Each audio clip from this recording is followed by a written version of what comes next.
नमस्कार मित्रांनो, जय महाराष्ट्र. लोकसभा निवडणुकीत महाराष्ट्रात 5 टप्प्यात मतदान होणार आहेत. 4 टप्पे पूर्ण झाले असून 5व्या टप्प्याची रणधुमाळी सुरू आहेत. पंतप्रधान नरेंद्र मोदी यांचा मुंबईत मेगा रोड शो झाला. त्याआधी नाशिकला पंतप्रधान मोदींची भव्य सभाही झाली. त्या सभेत मुख्यमंत्री एकनाथ शिंदे, उपमुख्यमंत्री देवेंद्र फडणवीस उपस्थित होते. मात्र उपमुख्यमंत्री अजित पवार दिसून आले नाहीत. अजित पवार 13 मे रोजी झालेल्या 4थ्या टप्प्यातील सभेनंतर प्रचारातून कुठेच दिसले नाही.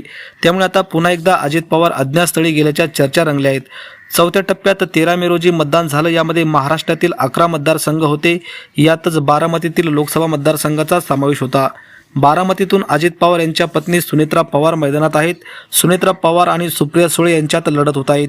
या लढतीमध्ये सर्वांचं लक्ष लागून राहिलं आहे. त्या दरम्यान आता अजित पवार बारामतीत झालेल्या मतदानानंतर प्रचार सभा आणि दौऱ्यातून दिसून न आल्याने चर्चांना पुन्हा एकदा उधाण आले आहेत.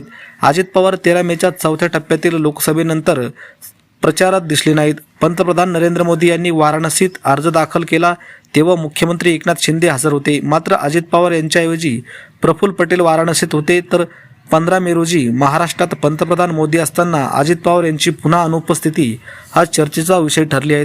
नाशिकच्या सभेत छगन भुजबळ हजर होते, तर मुंबईत झालेल्या रोड शोवेळी अजित पवार उपस्थित नव्हते. आता उद्या महायुतीच्या सभेला तरी उपस्थित राहणार का, असा प्रश्न या ठिकाणी विचारला जात आहे.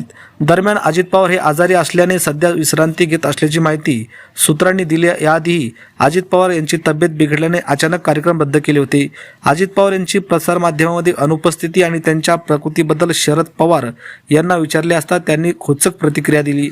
अजित पवार खरंच आजारी आहेत का, असं शरद पवार म्हणाले. अजित पवार बारामतीत मतदारानंतर शिरूरला, बीडला गेल्याचं राष्ट्रवादी काँग्रेसचे प्रवक्ते अमोल मिटकरी यांनी सांगितलं. तसंच पावसात झालेल्या सभेमुळे त्यांना थ्रोट इन्फेक्शन झाल्याची माहिती अमोल मिटकरी यांनी दिली. अजितदादा आजारी असून हे अज्ञातस्थळी गेले नसल्याचं अमोल मिटकरी यांनी स्पष्ट केलं. यामागे कोणत्याही प्रकारचं राजकारण नसल्याचे देखील त्यांनी सांगितलं.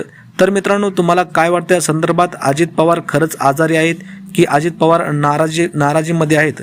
आपल्या प्रतिक्रिया नक्की कमेंट बॉक्समध्ये व्यक्त करा. धन्यवाद. जय महाराष्ट्र. भेटूया पुढच्या व्हिडिओमध्ये.